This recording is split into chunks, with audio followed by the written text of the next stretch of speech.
good evening, good afternoon, maybe good night, Chuggalos. Today is day 20 of the Brew Crew podcast Christmas Advent calendar. And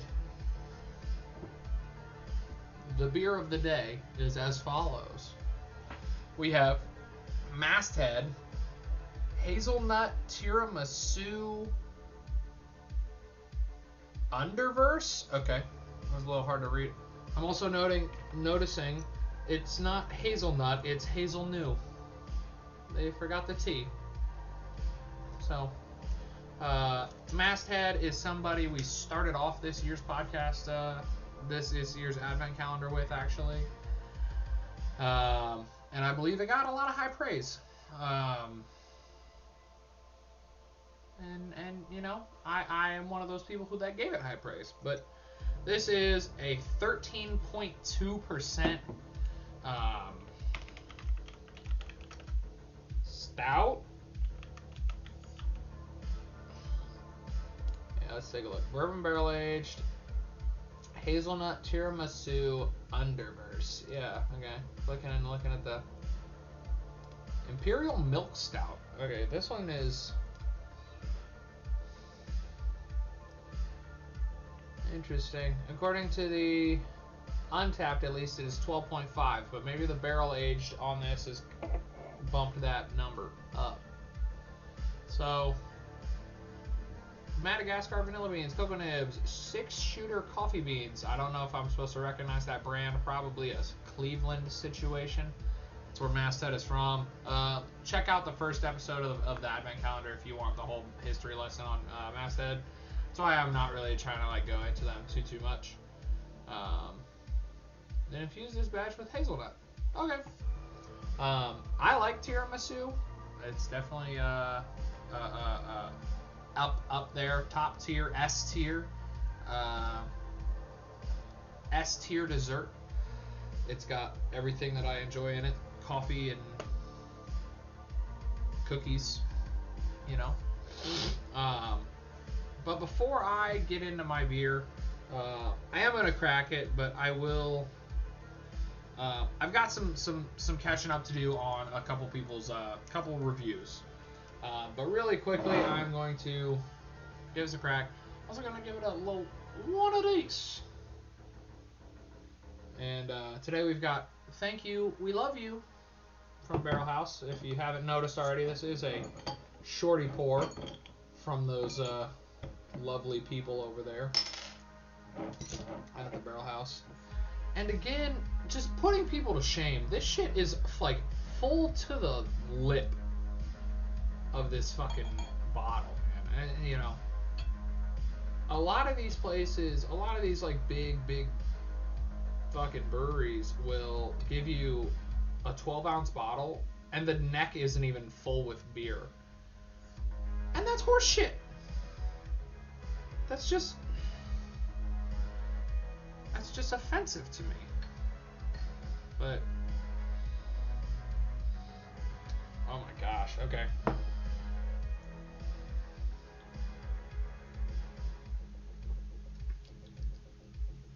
Wow, okay. That is super good.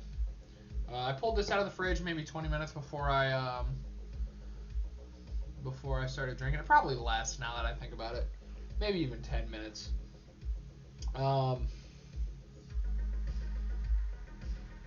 So it's not it's not ice cold, it's not refrigerator cold.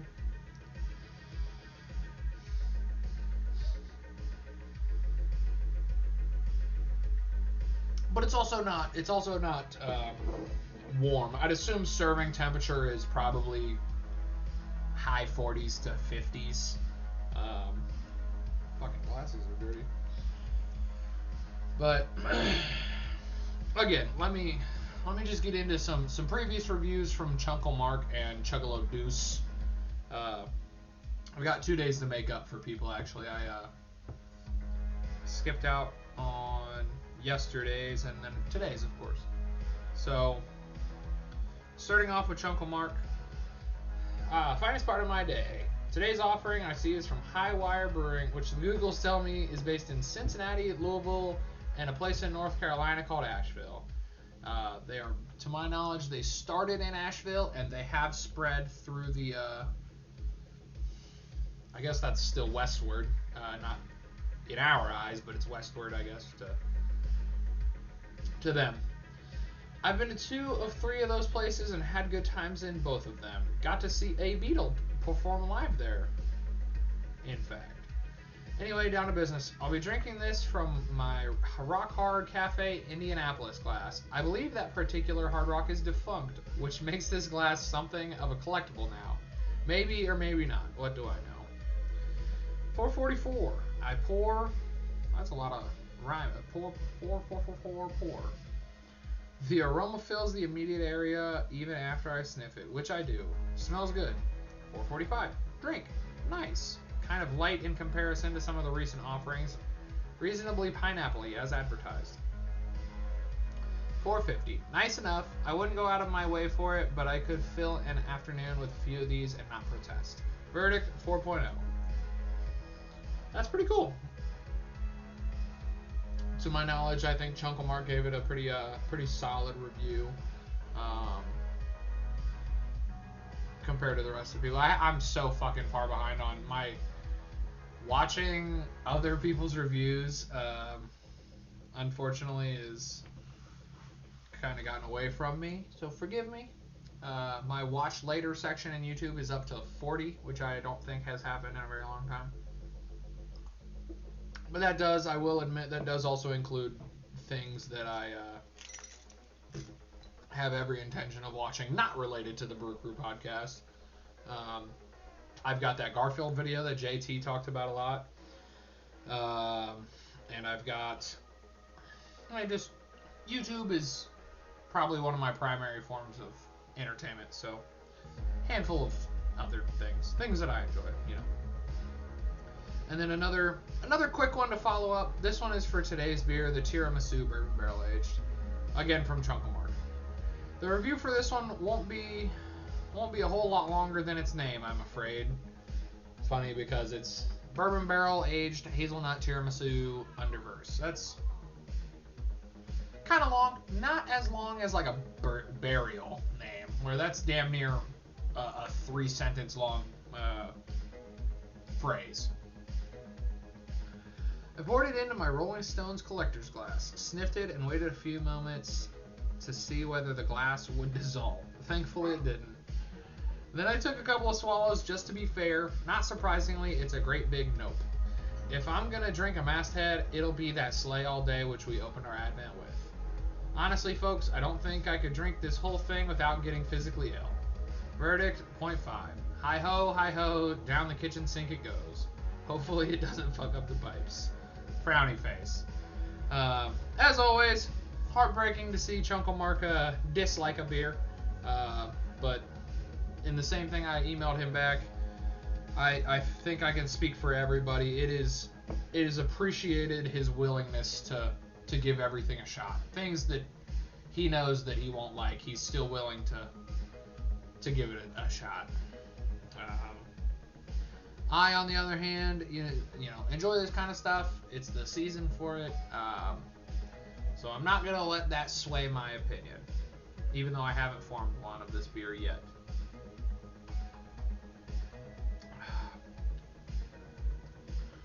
And then again, I'm going to sound off for Chuggalo Deuce, the artist formerly known as Chuggalo Stev's dad. Let me get him pulled up here. Chuggalo Stev's dad had to do a double feature today, rocking on both of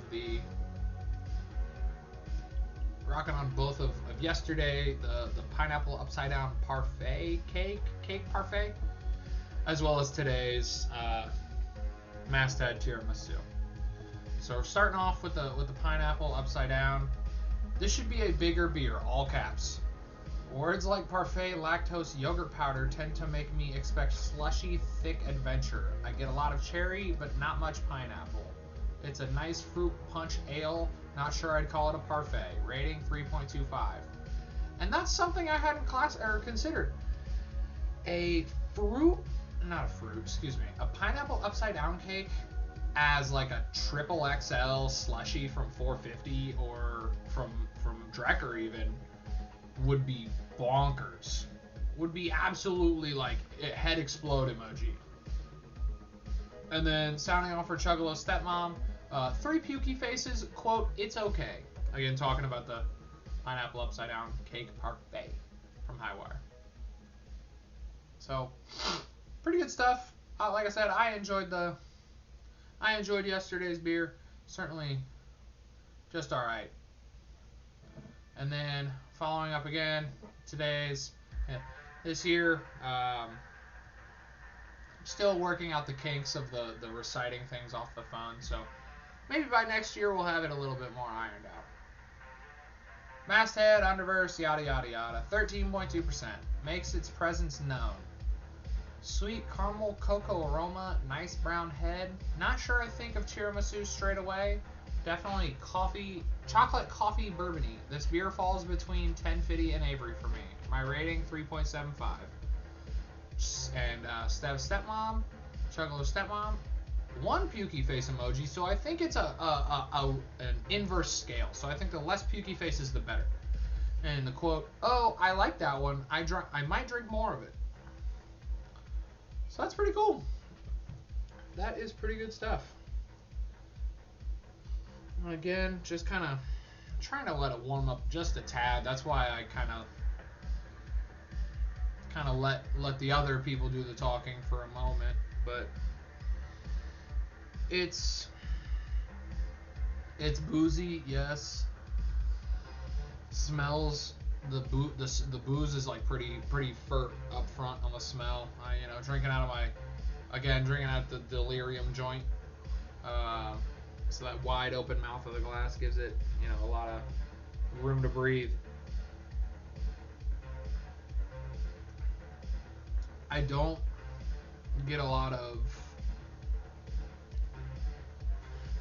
hazelnut, unfortunately. This really kind of falls into the just like base barrel-aged stout territory to me. I really wish there was a way to make it more tiramisu-y, more like that like biscotti or ladyfingers, I guess technically, and then like cinnamon and like cream and the things like that. This supposedly just being vanilla, cocoa nibs, and coffee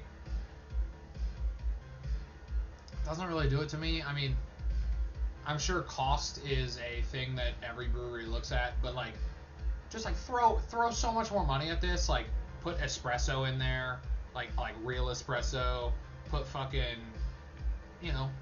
put the bread, put the fucking ladyfingers in the beer. Why not? This would make a really good, I'm getting more coffee notes, but not enough that I would, it's not just tiramisu. I don't get tiramisu out of it. I just get coffee. Just get that dark, inherently chocolatey stout flavor with coffee.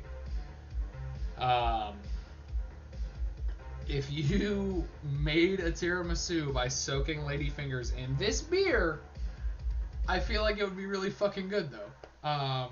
Leaning back into that making things with this beer and stuff like that, and it'll be I'm getting off on a tangent here, but in a quick story time from Stev, many moons ago when I was a line cook, I used to work at a place called C Jack's. We talked about it numerous times before, but there was this brewery, and I'll have to do some more research, which again reminds me on another tangent. So if I remember that second tangent,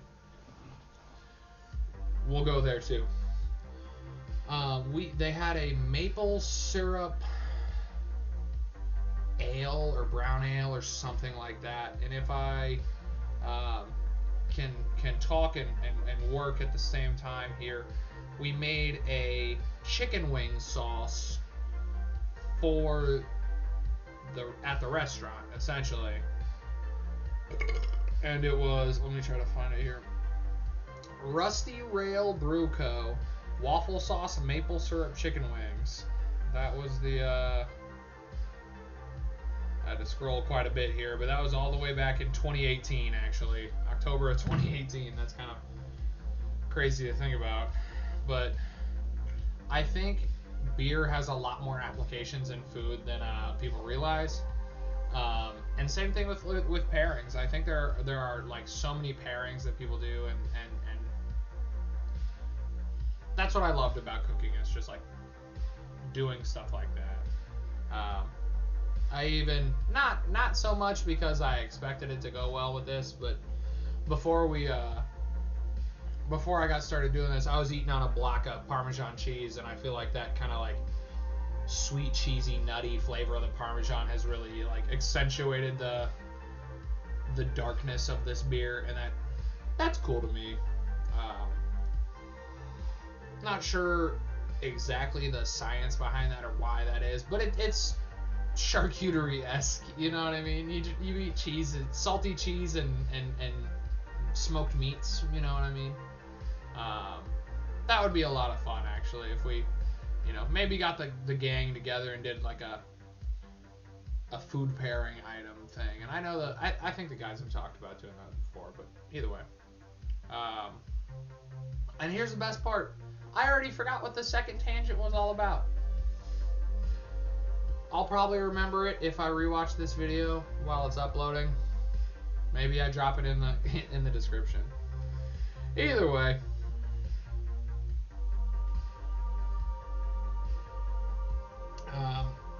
Again, just showing off it's a little bit thinner than 1050. Definitely thinner than Avery. And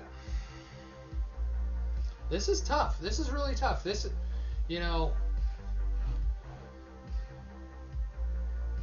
as someone not trying to spoil the Advent calendar, I don't look at what beer I'm drinking until that day. So now, with this being the third, like, double-digit barrel-aged stout, I'm kind of reluctant to like, maybe I like, forgive me, maybe I shot my load too fast, man. I mean, giving Avery a 5 was kind of, might have been a bad call. I still stand by my 1050 being a 5. That was excellent. Everything about it, the day, the get together, all of it, 5. But this doesn't, I'm like splitting hairs at this point, but comparing this to the 3 stouts that we've had, it would be 1050, Avery, 1050, this, and then the Avery tweak. However, I'm not going to give this a 5. I'm going to give this a 4.5, exclusively because it doesn't say, or it doesn't do what it says it does. Maybe a more distinguished palate would be able to discern the more tiramisu flavors. This is just coffee stout, bourbon barrel aged coffee stout to me. So a 4.5, I think, is an acceptable score. It's boozy. It's got like this like drying effect on my tongue that makes me want to keep drinking more, which can be dangerous with the fact that it's over 13%. But it's fucking good. I just wish that it was more of what it says it was. I don't get hazelnut at all, actually. But like the idea, and then now that I'm thinking about it, the idea of like Nutella in a tiramisu, I don't know. But I've spent enough of your time today, Chuggalos and Chuggalettes. I think that really wraps it up for me. We're in the home stretch. We've got 4 days left. Today is the first day of Halloween. Wow. Today's the first day of winter. Or maybe, is it tomorrow? I can never remember. It's the 20th or the 21st. Either way. Shortest day of the year. It's only up from here. But, as always, guys, gals, non-binary pals, thanks for watching. Cheers! Clink!